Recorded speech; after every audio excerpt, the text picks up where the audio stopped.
Yes, don't you just love that soft melodic voice? Hello, everybody. My name is Timothy Gager, and tonight we have as our feature presentator, poet, and the award-winning and friend of mine, Jennifer Martelli. So let's get a little bit more about Jennifer going on here. Really, all right. Let me get this. Oh, that's not the screenshot. I can see it, but nobody else can. Awesome. There it is. Yeah, so here we are. Here's Jennifer. Jennifer Martelli is the author of The Queen of Queens and My Tarantula. What an honorable mention. The Italian American Studies Association selected as a must-read by the Massachusetts Center for the Book, and is named a finalist for the Housatonic Book Award. She's also the author of chapbooks, All Things Born to Change Their Shapes, winner of the Small Harbor Press Open Reading in the Year of Ferraro from Nix's Mates, and Afterbird, winner of the Gray Book Press Open Reading. Her work has appeared in the Academy of American Poets, Poem a Day Poetry Magazine, Atticus Review, the Tahoma Literary Review, Scroungwell Times Verse Daily, and you can read them all yourself by going to jennifermartelli.com, and you can learn all about her. So, which is just what you're going to want to do. And so without anything else from me, let's turn it on over for Jennifer Martelli's reading. Thank you so much, Tim. And thank you for all you do for poetry and for keeping this reading series alive. It's not an easy thing. It's not an easy task. And you were doing this for a long time and you kept it alive during COVID. So much appreciated. And thank you for asking me to read tonight. I'm going to read just two poems from The Queen of Queens, which came out last year from Gager Press. And some good news, it was just named a must-read again by the Mass Center for the Book. I'm really happy about that. And then just a few new poems from my manuscript that is for right now homeless. So, okay. So I'm going to start with Succulent. I want to fill a bay window with 16 jade plants in terracotta pots until they grow thick and knotted as snakes tangling in the hair of a woman raped by a god and punished by a woman. I want to tease rubbery pearl beads of asterids into a rosary string, finger them, prey on them, try not to let the toxin seep onto my skin. I want to snap off a fat, oozy leaf of the aloe I keep in the middle of my blue table, rub the silm on my scalded hands. I want to grow round, black and shiny beads on a high shelf away from Maria, my long-haired cat, hide them from pregnant women who want to keep their babies from bleeding out. I always seem to want too much. I want my succulents to survive me. They can live for a long time without water, without touch. This next poem is a prose poem, and all you really need to know is that my last name is Martelli, which you know. Honeymoon during the Reagan administration. 3 Martello towers stood round and abandoned on a dry field within the walls of old Quebec City. There were no wars anymore, no need for garrisons, no need to hide men. My new name meant Hammer 2, or Little Hammer. His sister wanted me to share a surname with her, or she felt this was important after a night of cocaine, when everything was manic and important. Later, at the Argentinian steakhouse below the sidewalk, where the walls were brick and cool, he and I ate raw meat and potato shoestrings. I wore chunky necklaces, fat fake rubies, glass emeralds, and topaz. My poor body was sore. The clitoris, aroused and exposed, was described once as a tower or hill made of red mud and spit housing termites. The cold ground had seeped through my cracked Doc Martens, made my legs ache in tight jeans. You'd think we'd done it right there on the field, on my military coat, the one with shoulder pads, like a tin soldier. So I do have another love poem to my Doc Martens, as everyone should. And these are some new poems. I'm going to end with a few of these. Doc Martens, 1460 Wild Botanica. What I want is that 8-eyed boot with Goodyear welt lines on the sole. I want the backhand black leather and the overgrown wildflower print and all that pink and green flora and fauna. These boots dig in, webbed all over with datura, poppy, Japanese anemone, poison ivy, foxglove. And then the things that feed and crawl and fly, moth, scorpion, black widow, wasp. I'd switch out factory laces with Loden green, a corset going up each foot to the ankle. I want the crisscross to show. Sometimes I want to smoke again and feel that hot toxin sting the bony roof of my mouth. But I made a vow to never again buy leather. I'd love not to harm any living thing, though I still eat fat shrimp all curled over as if in pain, the sunny yolk inside a warm brown egg. I'll buy eggs just to paint them. I'll smoke bees out of a hive to make honey and wax to burn down all night. I'll call the meat of a cow flesh just to ruin your meal. Here is the truth of these boots. I want you to think they're pretty. Get close to me. Believe me when I say I'm good.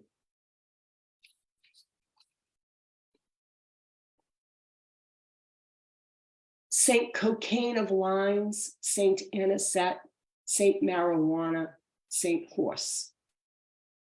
My mother owned a cauldron so rusted, nothing could live in it. Sometimes I swore I could feel the sharp tips of the orange crescent moon. Back then, my favorite Beatle was George, best color black, best day Wednesday. I liked to be strange, and I was, but that's a lie. I just want and want. And Grandma said, wanting, wanting, wanting, wanting, wanting. Once in the farms, I picked up a long willow stick and immediately it transformed into a garter snake. Nixon was the president. Even now, I question the symmetry of his name, his heart of cross. In the golden church where I sat tonight, I watched a sweet young girl's itch, a delicious nod, her long arms like the ivory saint with a plate of eyes, her crown of lit candles. I want to read illuminated mysteries. I want to read about the women saints, the drunk ones, the wrecked and wasted. Once in the farms near my ranch house, I dug down to rutted earth for clay. I could mold small figures with the soft gray mud, bake them hard in the sun. Two more. This poem begins with, the title is a quote from the artist Eva Yuskevich. She does these amazing oils of these women and their faces are all wrapped with like scarves. You can't see them. It's really beautiful. Is there anything under that layer? I fear suffocation and I fear snakes. And once in a movie, I saw a man with a python wrapped around his whole head. He couldn't even scream. That actor, a pale, flaccid man, wry and always amused, died not long ago. One summer, the previews and teasers ran in a loop for The Mummy Redux. A young princess betrayed by her father was mummified alive, wrapped in cloth and locked in an iron tomb carved with the face of a screaming woman and snakes. A snake can crawl brand new out of its own long skin.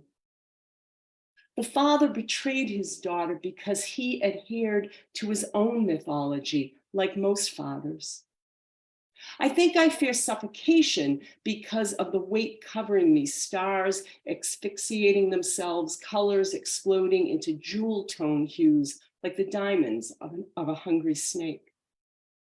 One friend insisted I fear snakes because I fear the penis. Another said I fear trains crossing bridges because they look like snakes if I could see them while flying, way up where the air is too thin to breathe. I fear suffocation and snakes and bridges and the penis, but mostly I don't want to be disregarded. That's the fear. I'm wrapped in snakeskin and cloth and cold, thick iron. It's heavy and I'm just left.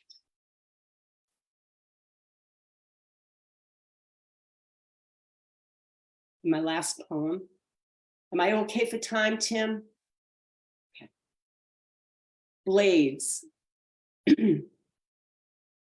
By a field up past Stowe, I prayed at the edge of an acre of new mown hay. When I opened my eyes, having finished my list, I saw thin black and gold striped snakes crawling along the tops of the shorn blades. I thought how light and scared they must be to move on those tips as they slithered toward the low sun, away from me, searching for darkness and undergrowth. The whole field moved towards sundown, and I almost forgot how much I feared snakes. So that's what comes from praying. Long ago, I sobered up. More than half my life has been spent on the tip of that blade, bending as far as I can from the point. I am in awe of you, there, with your chunky cut glass of rye, sipping one amber eyelash at a time. Here in this pub below the sidewalk, the wood is old oak, like a man, and dark. The walls of brick stay cool, brass weapons hang, crossed blades, a shield like the sun. Thank you. Thank you very much. That's such a tremendous reading, and I always wanted to go on forever, and or at least another 5 minutes. But so welcome, and let me ask you. First of all, I love the cover of Queen of Queens. It looks, every time I see a picture of it, it looks like there's actual pearls on it in 3 dimensions. Mm. Who did that cover for you? It's this wonderful Turkish artist who lives in Paris. Her name is Diana Torja. And, you know, when the book had been accepted by Gager, and they really, Nick Grosso, who kind of does most of the work there, he gives me a lot of freedom, or he gave me a lot of freedom in terms of a cover. I mean, they will do the cover art, but so, you know, one night I was just, you know, Googling, you know, pearls, because that's an image that goes through the book. And I saw this. I mean, it's an installation. It's this big piece, you know, it's like leaning up against the wall. And I thought, I have to have that for my cover. And the title, the name of the piece is Pearls of Light. So I went on her website, you know, and I sent a very humble, you know, asked her, you know, obviously I had to ask her, and I'm like, all right, how much, like, is she going to charge, or, you know, whatever. And she got right back to me. And this is, you know, with a time change and everything. And she was so thrilled. She said, you know, women artists have to support each other. So she gave me permission. She didn't charge. I'm like, you know, there we go. So. Wow, that's the perfect ending to that. Yeah. I mean, it was really, I was great. You know, I had no expectations at all. You know, I had a lot of backup ideas, but yeah. So that's the outside of the book. Now, the inside of the book became a must-read from the Massachusetts Book Awards. Now, when you found out about that, like, what was your initial reaction? I'm always surprised. You know, when you send out for, even just sending poems to journals, I'm always surprised when my work is received. And, this book, like my Tarantella, I mean, they're both pretty political books, and especially this book, I mean, it's centered around, Geraldine Ferraro. But, it's also, very much, about, abortion rights and everything, and there's a lot of stories about my time in the 80s, which isn't completely great.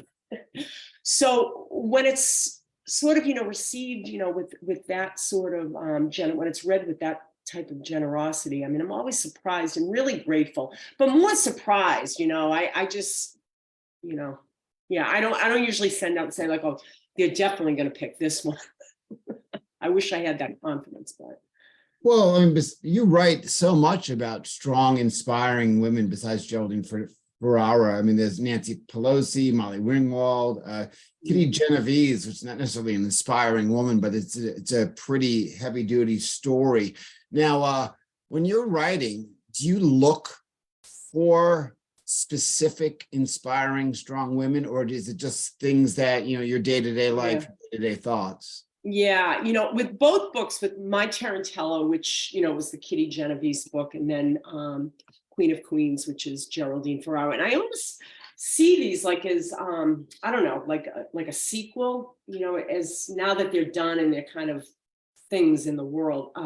No, I mean, in fact, neither book started, oh, I'm going to write a book about Kitty Genovese, or I'm going to write a book about Geraldine Ferraro. I hate to say it because it sounds so shallow, but they start, I'm thinking about the close of that time, like a lot of, and what was going on for me, well, I mean, I was very young. I was a baby when, during, the Kitty Genovese murder. But Geraldine Ferraro, that was the second time I could vote in a presidential election. And, but again, what happened is, I think I was just thinking of, the clothes or the music of that time, the early 80s, and how was I dressing, and, what was I thinking, which I wasn't thinking very deeply of much. But that sort of factors into the book too. So, and then it just sort of develops, an image comes out of that. Yeah. So forgive me for mispronouncing the name of your book earlier. Well, it means tarantula. I mean, that is what it means, but people have done that's okay. Now, when you're writing a lot of poems about a really brutal case, and people not familiar with the Kitty Genovese case, she was brutally attacked and murdered, and a bunch of people could hear what was going on and did nothing. So if you're writing on that subject matter, do you ever get down or feeling kind of blue as you're creating? Yeah. I mean, it's funny. I was just reading up at down at Hudson Valley, and I was talking about that the book was done, and I was just kind of like in the editing part of it, and that was 2017. So I just kind of, really have gone down this rabbit hole of this, horrific murder. And I mean, it's not completely true that she was actually, it was people like were looking and just chose not to call. It wasn't exactly like that, but they heard something, they didn't understand it. So that's happening. It was the first summer after, Trump was in. And I was also finishing this Plath poetry project, which, chronicled Plath's poems. She would log them as she was writing Ariel, and that was the prompt, like on any given day. And you know how that ended, so yes. It was. I mean, it was a heavy place to sort of live, for a while. So yeah, I mean, it affected me. It definitely affected me. Now, you also, besides, Geraldine Ferrara, a lot of people, believe it or not, have not really heard of her. So is part of your writing about her to champion her in a way? No, that's another thing too. We were discussing, no, it's not. I've never written a poem and said, I want people to learn about her, or I want people to see things my way. I have extensive notes, and if I love notes at the end of a book, I love them, and it's like a little extra surprise or something. It's like two books in one. So, I do have notes at the end of the book. And no, I mean, again, I hope that I weave enough of my own story in there that it's not just 50 poems about Geraldine Ferraro. So, that's another reason I'm circling back to your first question about being, how did I react, when hearing like it's named as a must read? I mean, I'm asking a lot of the reader, I kind of find out who she is if you don't know, sit through my insufferable political poems, I'm asking a lot. But, I also, it's it was Geraldine Ferraro went through my room. I just heard Claudia Rankine say that, somebody asked her, not that I'm comparing myself with her in any way at all, but they asked her like about political poetry or what she writes about. And she said, I write what I write. And I love that. I love that, Well, you spend a lot of your own time volunteering for the political party that we both like. And my question is, you didn't read a lot of political poems tonight. So do you ever get tired? Now, this is not specifically about that. Do you ever get tired of your own, as a poet, of your own subject? And what do you do? Definitely. Like this book that, I have like kind of ready to send out is not political at all. There might be a couple of references, but it's, I was joking, if my other two books were project books, the project here is me, I guess they're all about me, but so it has been, I mean, you think, by the time you actually have the book in hand, it's been there over a year. Those poems have been in my consciousness, 2 years, at least prior to that. So yeah, I do, and it's good for me anyway. It's good to sort of put down, the story, find some new ones, and then go back to them, and then they won't feel as old to me, Yeah. So I love this question. It is from Robert. It says, many of your lines are very specific. Well done. How do you do that? So I'm wondering, how do you make them well done? How do you make them specific? Or how do you craft a line? What are you thinking of during that? That's like the worst question to ask me. So one of the poems I wrote, the one Saint Cocaine of Lines, that poem, I copied Diane Seuss, and with her, the sonnet with the 17 syllables in each line, right? So that's just counting syllables. And, so I had to really make decisions about words and descriptions, things like that. Lines are so hard, especially, in something. I don't write in meter, I unless for some reason I have to, and I never have to. So I find defining lines almost impossible. Like I've had this argument with my friend Jennifer Jean. I'm like, sometimes it feels so arbitrary. You know what I mean? Sometimes it does. Sometimes I say, like, why can't this be a prose poem? The great prose poem, or why can't this prose poem be lineated?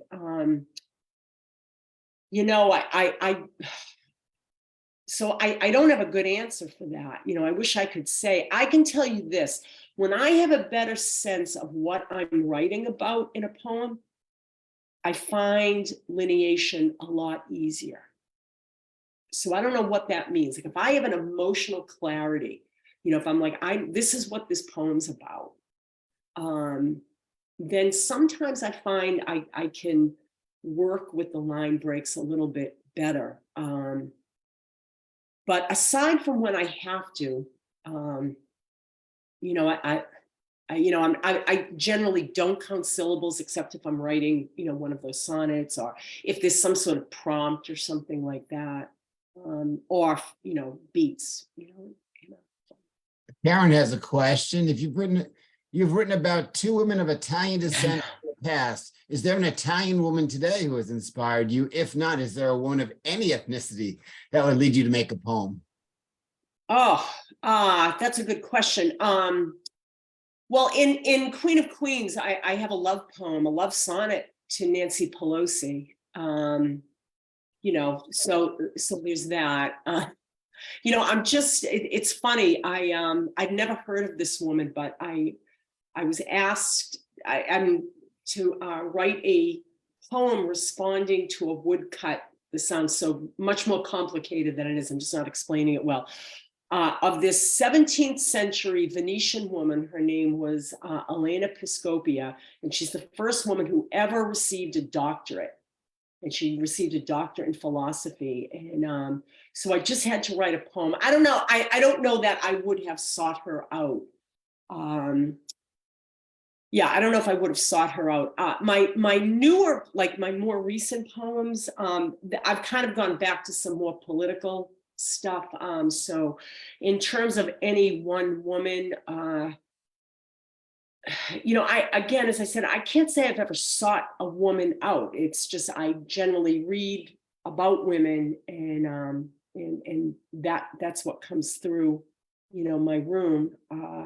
I've been writing a lot about, what's happening in the Supreme Court, and with women, with abortion and all that. So, Right. Very often I hear people that may or may not want to go to a reading, and they say, I don't get poetry. Now, I've heard you read so many times, and each time I hear you read, I pick up more and more. I get so much more out of each time I hear it. So how do you get people to pick up a poem just to get it? Or is that something that you don't even worry about? Well, I mean, in terms of my own work, like I'm not like a narrative poet. I mean, there are some poems that probably are more accessible than others, in my work. So, I mean, I could suggest poets, but, in a way, like, I try to, you give people credit, you never know what it is that's going to, to awaken someone to poetry. And it might not be something as, doesn't have to, this clarity, like, and then this happened, and then I went there, and then I went there. I mean, there are poets I don't get. I'm going to say this now, and I'm going to lose friends probably, but I don't get Emily Dickinson. You know what I mean? And I know I should love her, and I love her as a person. Like, I love Emily Dickinson, like the Emily Dickinson, but her poetry in and of itself, like, I don't get it. And so she isn't somebody that I'd say, oh, you should read Dickinson. You'll get her, I don't know, because I don't get her completely. There are poets that, I don't know, that I receive better, Elizabeth Bishop, I just receive her. Or maybe I'm just more open, or she's writing in a way that, I don't think it's very subjective is what I mean. So that didn't answer your question, Tim. That's okay. It was a great answer. Yeah. Yeah. Earlier you said you had copied a poem, not copied, from Diane Seuss. You copied the style, but yeah. I'm of the opinion that early writers need to copy other writers just to get going. So when you were a young poet and a young writer, who were you copying then? Well, the first poet I ever said, oh, this is poetry. I was probably about 13 or so, I don't know, maybe even younger. I don't know if any of you are familiar with Stephen King's novel, Salem's Lot. It's about vampires up in Maine. And he uses this Wallace Stevens poem at the beginning of one of his chapters, sections, The Emperor of Ice Cream. What? I'm like, what is this poem? Like, what is this? I'm thinking this poem must be about vampires in some way, which I don't know, you could argue it is. But it's a very, thank you, Kathy. So I used to try to, kind of copy that one poem. I think that was the only poem of his that I knew. And I'm not saying, like, as a human being, I don't know if one would want to emulate Wallace Stevens, but that poem. So I would try to write in that. I mean, it's such a bizarre poem, but I will always love it because of that. That was what I did. And then I saw a question. Oh yeah, Robert, did a specific poet awaken you to want to start writing poetry? So I'm going to tie that into this. I was living in Cambridge for a while, like in the early to mid 90s. And, Kathy and Richard can tell you, I mean, like you swing a cat and you hit a poet, like just these great poets were living there. And I'd taken a workshop with Marie Howe. She had taped an ad up to the glass window at the Grolier, it's like $50 or something. And that was the first poet that I heard. I'm like, this is poetry. Oh, I can hear the rhythm.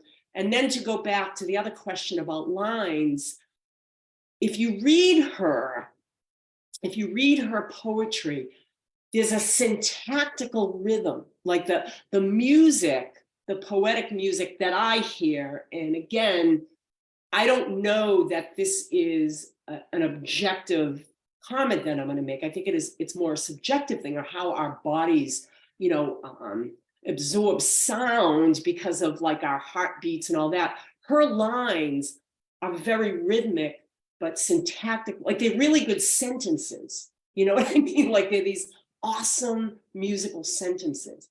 And I remember reading it and I got it, and I'm like, oh, okay, that's it, so I just kind of globbed a bunch of questions. Yeah, I mean, this is an amazing, I could talk to you for hours, but we're running out of time. So I've got the final question. So is there a poet that you don't write like, that when you read has inspired you to try that style or try to be more like? Yeah, well, Elizabeth Bishop, for one. Like, I don't write anything like her, and yet I can't get through some of her poems without crying. Like I can't read them. I my throat cracks and all that. And I'm rereading Erica Meitner's Useful Junk. And I don't think I write like her at all. And I found it one of the most generative books. It came out last year from BOA. I don't feel I write like her at all. And yet that book, and I've read her books before and I admired her as a poet, but that book just that's how I sort of judge a book. Like if it makes me want to write, I want to write. I read this and I want to write. Another person, an unsung hero, I don't even know if she's writing anymore. Her name is Laura Jensen. She just, I wish I wrote like her. I wish I wrote like Laura Jensen. And then I would give up poetry because I would have reached my goal. I don't think she's written anything in a long time, but she's another fantastic one. And I don't think I write like her, but I love her. Well, thank you so much. Here's the book, everybody, The Queen of Queens, and go to bookshop to buy it, or your favorite indie bookstore. It's a wonderful read, and it's a must read, which means that you must read it. You must read it. And as I always say, poets here, they don't show up because they want to be your friends. They want to promote their book. So please go out there and help them out. And Jennifer, thank you so much. Thank you. Thank you all. Thanks. And for those that are watching on the Facebook feed, if you put questions in that chat, I couldn't see them, so my apologies. But if you want to be on the open mic, please use the link and I'll gladly welcome you in.